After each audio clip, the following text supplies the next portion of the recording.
Greetings, it's I, Tentis Naraban Dracovin, your Lord and Emperor here at the Dracovin Empire, and welcome once more. Of course, if you are joining me, either live or later on video, hello to all of you, and, of course, welcome. You know, those of you live, hi Twitch, and of course, you know, say hi to the people over here. And of course, those of you joining me on YouTube, hey, liking the video, ringing the bell, subscribing, those are all some great ways to support the channel. Just giving that shout out there. Today, we're diving into another country to talk about in the Pathfinder world of Golarion. Yes, I'm introducing you to the lore and information on a country. So if you have ever played a game or traveled to in your Pathfinder world games, Katapesh, let me know, either live here or in the comments. I'm interested to see if you had some Katapesh adventures. So yes, that's what we're talking about today. And of course, as I talk about all these topics, I usually start with shouting out a number of books, sources that you can do traditional research if you want to, beyond what I'm going to be talking about today, because I'm not going to talk about everything. I'm going to talk about a good chunk of stuff, but maybe like 50 to 70% of things. There's plenty of little details here and there that you could always pick up if you want to deeper dive. I'm going to be giving you enough. But the Inner Sea World Guide from first edition is kind of where we get early information about them, but also Dark Markets, A Guide to Katapesh is, well, a great book to go to for it. Also, in Legacies of Fire, the Player's Guide, guess what? Legacies of Fire involves Katapesh, so they're going to talk to you about it. I'm not sure if it involves just the city or the country, because the capital of Katapesh is Katapesh. I'm going to tell you that now. So some of these, it might be the city and the country, which involves both of them technically. And then also the Lost Omens World Guide for 2nd edition updates stuff then. So those are your main sources that I could shout out to recommend. Alright. So I'm going to be talking about the city of Katapesh, but we're going to start with the country of Katapesh, if, you know, just to start. So yes, its capital is the Katapesh. Its ruler is the Packmaster of Katapesh. It's an Antarctic plutocracy. It's located on the eastern coast of Garund, and it sells all conceivable goods. It's a nation of trade. No matter how mundane or bizarre an item is, if you want to purchase something from someone, you go to Katapesh. Traders converge on their bazaars from all around the world, from other planes, and even like things like major drugs and slave trades come out of this nation, unfortunately. But, you know, it's sort of like they sell everything. Things that will definitely be illegal in other countries, you can buy here in Katapesh. So, let's talk about its history, though, because that's an interesting one. So, we go back to 2216. The Templars of the Five Winds, led by Jathum Nefeshti, came to the region to free other Jathums enslaved by the genie binder Kurnoth. The next year, the Sarenrae priestess Vedi brought her followers to the area, having fled persecution in Osirian. They founded the cities of Solku and Katapesh, and gradually drifted from their faith. So, originally, it was the faithfuls of Sarenrae that came here, but sure, some of them remained with Sarenrae, some of them broke away. There was assaults by bandits, gnolls, destructive storms. They began to embrace the concrete, basically. They couldn't rely on religion and faith to protect them from the horrible things happening there. So, yeah. Now, there is also places like a settlement called Sarenrae's Bastion, a splinter group in this area, you know, so there is some more stuff there. That's the Golden City there. Anyway, soon after, though, they discovered the sap of a local yet rare cactus called Pesh. It could be distilled into a powerful, euphoric, and mildly addictive drug. So, hence why their symbol is a cactus. They discovered drugs and began selling them, because there was a boom, a demand for it, and their economy came from that. Customers came from all over the Inner Sea region, bringing wealth. They also bought gangs. pesh dens, full of the addicted. And eventually the new prosperous merchants started diversifying their trade, and the economy stabilized under the direction of corrupt merchants and criminals. So, yeah.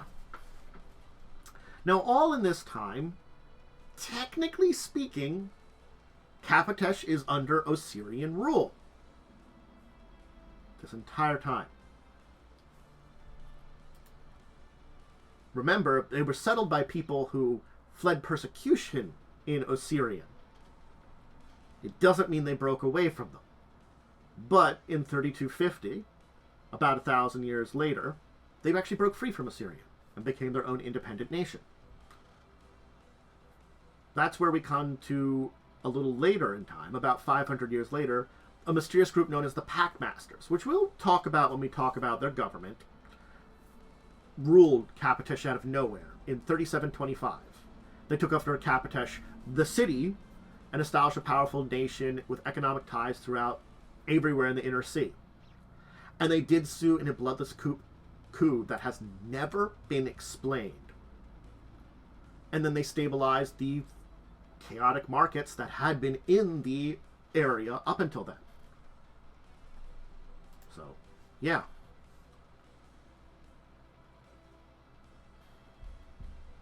And there's not to say a lot of different problems haven't occurred. Now there's also Paladins of Serenray returned to Solku, having a base of operations to combat slavery in the region that arrived in 4112 and in 4701. The Knolls of White Canyon besieged Solku. Paladins of Iomade reinforced them. And the siege broke, but the Paladins of Iomade all perished in the Battle of the Red Hall. Paladins of Iomade, not Serenray. So that's where we get to today. That's just a few other small historical things. And there's more history you can dive into, but this is the basic things you have to know about Katapesh and its history. Now let's talk about the Packmasters and religion in the country and a couple other things, because, you know, that's an important thing. And there's a Katapesh swordsman there. So, the Packmasters. What do we know about them? Well, they're a coalition of 5 witchweirds who rule over Katapesh city. Witchweirds are traders that are planar, wandering between planets and planes even to the great beyond. So they're a very alien creature. And certainly speaking, 5 of them have taken over here. Their names are Angrul, Jinvar, Krimiltuk, Movithis, I'm probably butchering these a little bit, and Tenzadarkin. A Packmaster is about 7 feet tall, covered in robes, which they use to hide their bodies and their identities. I can actually show you a picture of a Packmaster, which I should have set up. My bad. We'll switch to them here for a second. There you go. Then we'll go back to the warrior. The top of the mask is gold, silver, precious metals. No one knows really what they look like. They don't look like other creatures in Golarion. Looking at their face drives you mad, you know.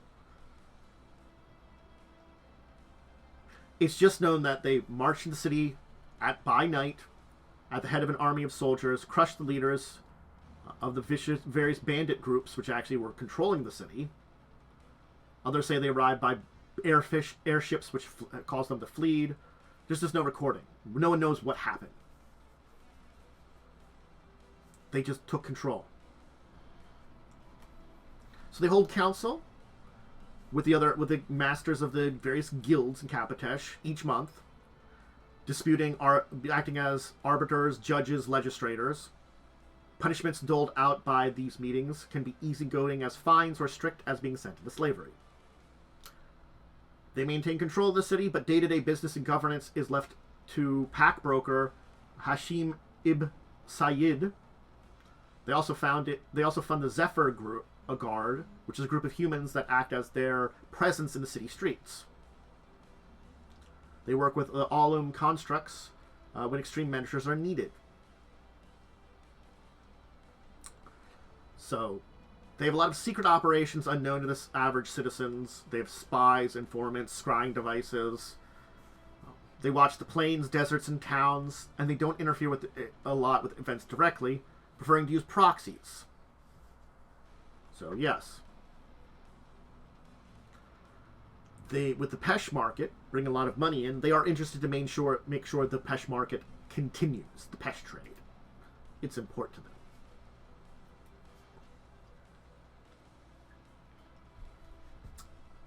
Very much so. Just changing something there. Foreign relations are handled by a network of hired humans and friendly merchants. For most nations, with the exception of the slave-haping Andoran, are in good terms with them. The Andoran Grey Corsairs have sank 3 Katapesh slave ships in 4705 alone. So, certainly on a little less good terms. Back to the warriors. But you know, we as people outside of it know that they're witch weavers. So, just letting you know that. So, Abadar is the most prominent religion there. Particularly among the people who work and live in the famous markets. Sarenrae does have a good following still. Her paladins play a major role in defending the nation, and there are cultists of Rovagug that seek to destroy them, but you'll also find Desna, Gozra, Nethys, Pharasma having some followings in Katapesh. The Knoll tribes of Katapesh revere Lamashtu. We'll talk about the Knolls. So the weather is fairly stable and dry year-round. The western and northern mountains push any moisture south, leaving the north of the country drier than the southern savanna. Twice a year, the prevailing winds of the Obari Ocean collide with the warm moisture fronts from the Mwangi Expanse, creasing a lot of thunderstorms throughout the land, which can last for several weeks. And these rains provide the majority of precipitation for the year and fill small endoheric lakes throughout the drier lands, creating small temporary oases. All right. Let's talk about the various cities and the geography. Let's talk about the geography first, and we'll talk about the cities, including Katapesh, the capital. So, yes. So, there are many different lands and climates in Katapesh. It's a place of variety. To the north is the Brazen Peaks. The Brazen Peak Mountains block the way to Assyrian. Foothills and mountains passes offer passage to the northern country, but the knolls of the Brazen Peaks do harass them. So most travelers, if they're going to Assyrian, go by ship. South of mountains, there's warm green savannas stretched for miles where tall trees offer moderate shade. Thin rivers and still pools provide water for animals like camel leopards, Kapeshi lions, gazelles, and more. I don't know what a camel leopard is, but it sounds horrible. Or awesome. Your choice. It's a thing. Around some few hot spots where there are underground heat vents, the water turns milky and sulfurous, fostering small jungles. Further south, the plains dry up into stretches of desert. Is considered the breadbasket. This area is considered the breadbasket of Katapesh, from which its citizens' livelihoods spring. So, farmers are used to the bulbous, spiny cacti to produce pesh. So, yes. You're like, oh, it's the breadbasket of the place. It's not food, it's pesh. They produce pesh. That's their breadbasket. And it's a desert plant. To the west, the desert shifts to rocky flatlands that rise to become the barren wall mountains. The eastern jagged coastline of Katapesh along the Obari Ocean creates numerous natural harbors for ships. The satellite islands of the ocean hold the second most important city of the nation, Katapesh, Okeno. Most settlements and inland trade routes are around the edge of Katapesh. Islands noted are the Black Sand, Sandhaven, Six Shells, and so Stone Spire Island, which is the one I can tell you about most, which is located on the northernmost reach of the Obari Ocean. Their control is focused by the pirate port of Okeno. Remember, I mentioned that Okeno is the second most important city. It's a pirate port. It gained its name from the barren mountains that form a ridge at the island's length. For over 100 years, it's a shelter to pirates to get provisions, keep away from hostile retribution from other nations. If you're still a pirate and need to lie low in the region, you can go there. The rocky foothills, jagged peaks have lots of higher places. Quadrillion unleashed some dervishes on the island before fighting their way across the ocean to invade Katapesh in 16th century AR. And the only native people here are gnolls that interact relatively well with the pirates who can buy and sell slaves from. They've been often attacked by the Great Corsairs of Andoran. They're fueled by at least part rumors of inland mountain fortresses where slaves are bred and trained and being sold. Those are unconfirmed, as Katapesh officials are experts at bribery and diplomatic maneuvering, preventing outsiders from penetrating the island's interior. So yeah, let's talk about the cities. We'll talk about Katapesh City last. We'll talk about the rest of them. I'll kind of mention them. There's Braun Hooks, which is a small trading town on the foothills of the Brazen Peaks. Bug Harbor. It's a gathering of huts perched on stilts at the edge of the Evergrow Swamp, getting its name for the dragonflies, water striders, and other insects in the town. Chirin, a small town in the South Isle of Sandhaven. Commonfield. It's a collection of pesh farming homesteads, more than a town, but it has the nation's highest concentration of pesh farming. So, yes, it's important to know about. El Fatar. It's a set of catacombs that Pathfinders discovered beneath an ancient Osirian city. And adventurers came to explore that, and a small town sprung up around it. Artifacts discovered there are interesting for historians or something. So it's a city above an ancient place. Finder Plain is a city at the center of Katapesh. It's a gnome city, providing temporary homes to travelers to explore the area. It's been around for about 300 years. It's a waypoint for gnomes traveling south of the Inner Sea. About 2,000 people live there. Fort Longjaw, located in the north of Solku, near the Brazen Peaks, is a stockade that stands a symbol against gnoll aggression, with a red flag with a bleached white jawbone divided by a silver sword that they fly. We'll get back to Okeno. Thricehill is 12 miles from Hookford and the town of Bronze Hook. It's a farming village. Triven's Reed is a small gnome settlement in the center of Katapesh, similar to the last one I talked about. And of course, Yav-Ipo is a predominantly gnome center also there. Now, the three major cities to talk about are Katapesh, Okeno, and Solku. We're going to talk about them. Let's start, of course, with Katapesh City. Then we'll talk about Okeno and Solku. Solku. Katapesh City, the capital, city of trade, was once the Golden City. It's a metropolis, over 200,000 people, so it's a massive place. It is south of most civilized lands, sprawling across a valley of blazing hot sand. It's one of the most incredible and wondrous cities in Golarion. It's a desert metropolis. It's a city of organized chaos, where cash is king and commerce is the highest god. It's rich in natural resources and located on the shores of the Bari Ocean. It's in a great place for a trade city. There are bazaars and fairs of anything you can desire. So basically, Serenay's Bastion, they left for here for the Golden Land, settled this place. It was originally the Golden City. Raiders of all races overthrew it. The Scouring Windstorm destroyed a lot of it. And, after 100 years, it became what it is. There's been a lot of trade and changes in the city. Keep that in mind. There are 5 separate areas: the Dawn Gate, Docks, Inner City, Lower City, Twilight Gate. And, of course, the Packmasters control the city. There are a lot of guilds, plenty of them, and a lot of people from all over the Inner Sea find themselves in Katapesh.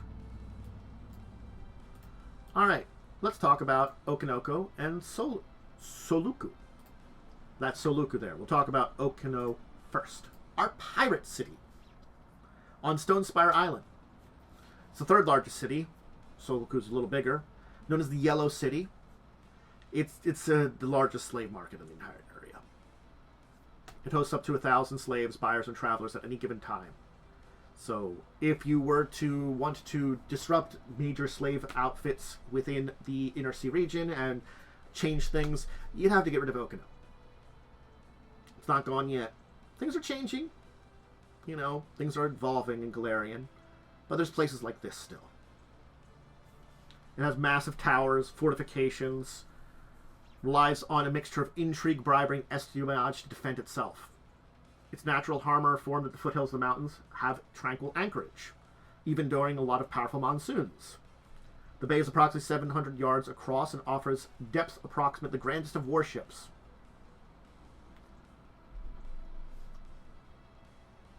And again, it started as a pirate spot and evolved into what it is now, too. It's still a pirate port, without centralized leadership, despite attempts to unify the pirates under a single banner.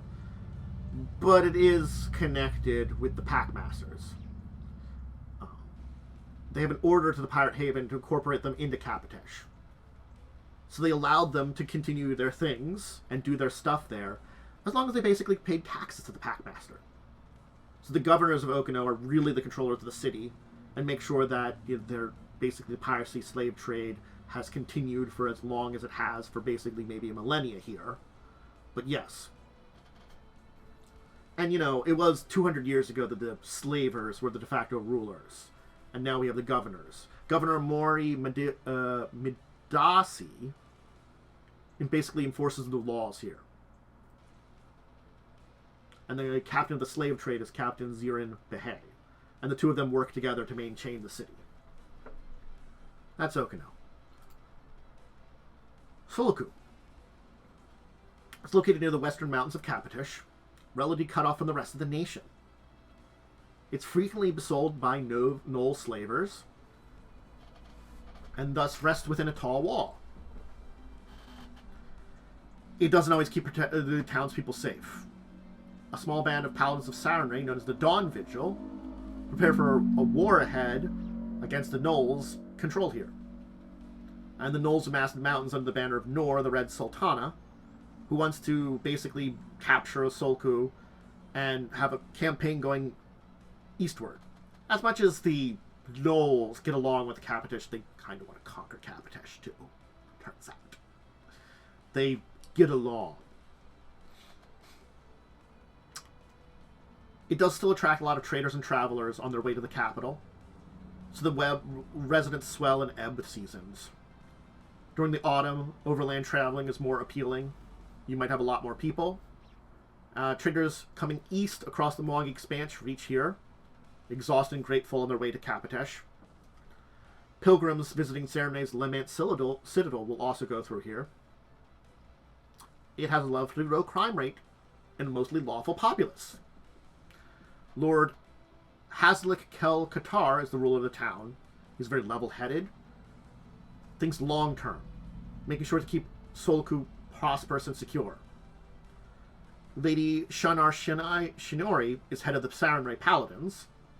Here.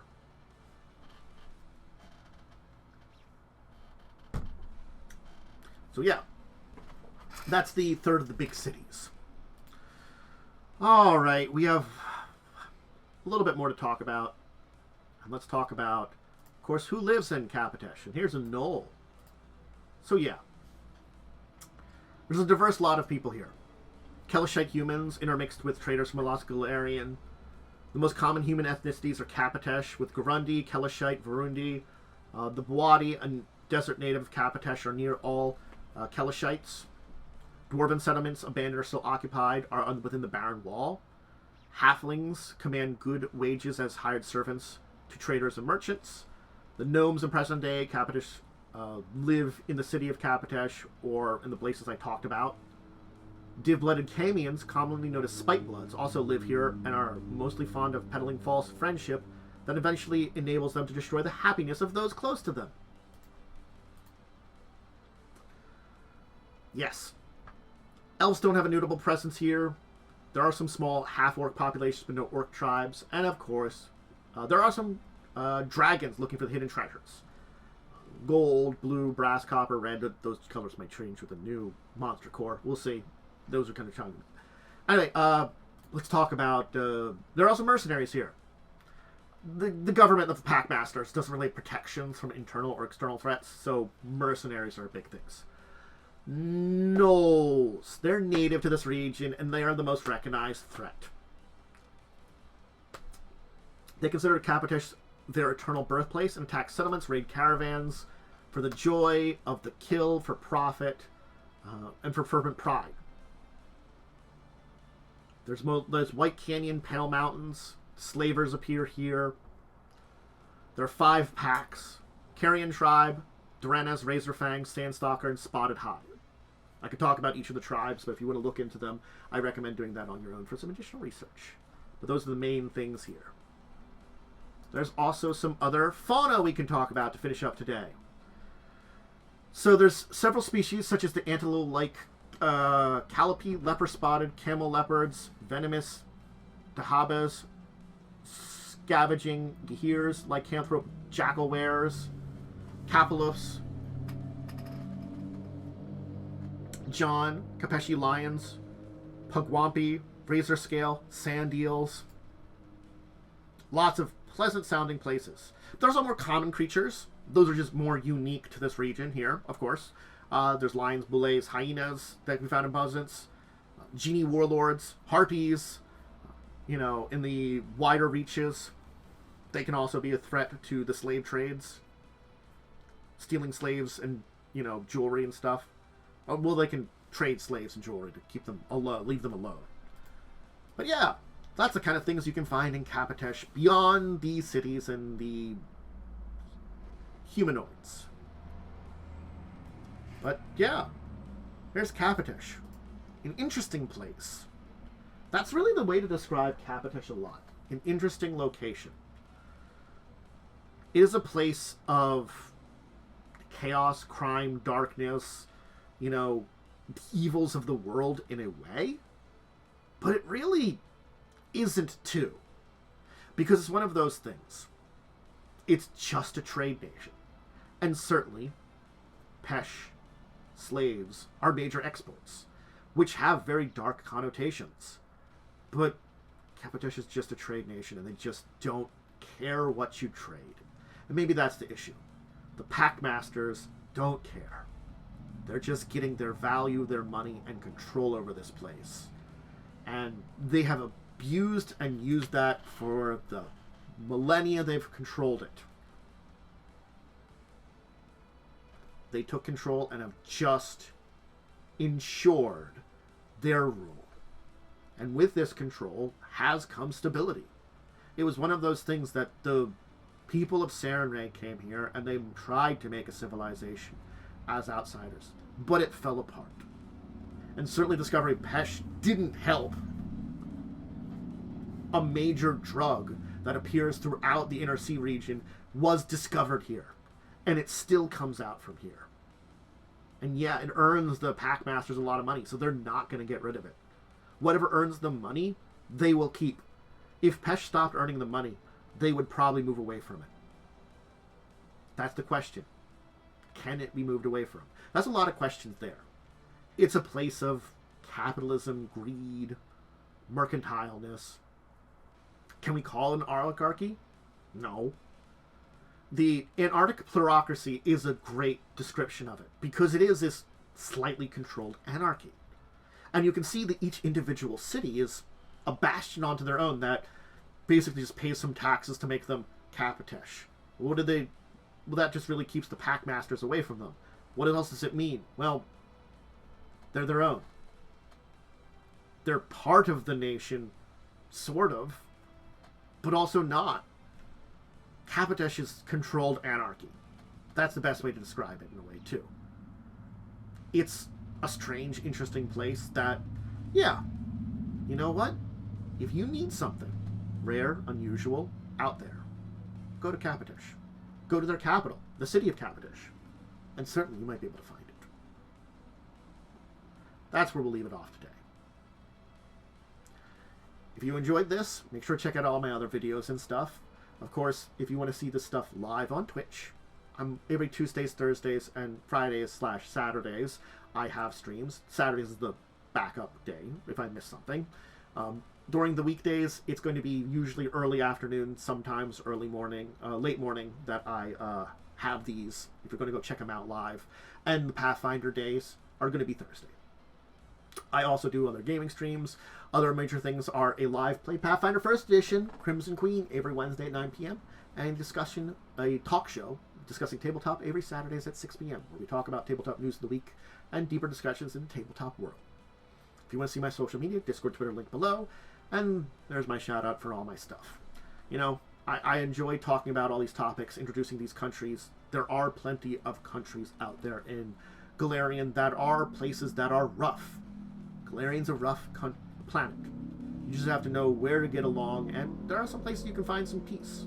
But, hey, that's why there's so many adventurers. A rough land brings out rough people. And adventurers, the roughest of them all. So maybe you'll have some in Katapesh or another nation, which we'll talk about in the future. But until then, I bid all of you out there a wonderful and deep farewell till we talk that next time about Pathfinder or Tabletop. Farewell.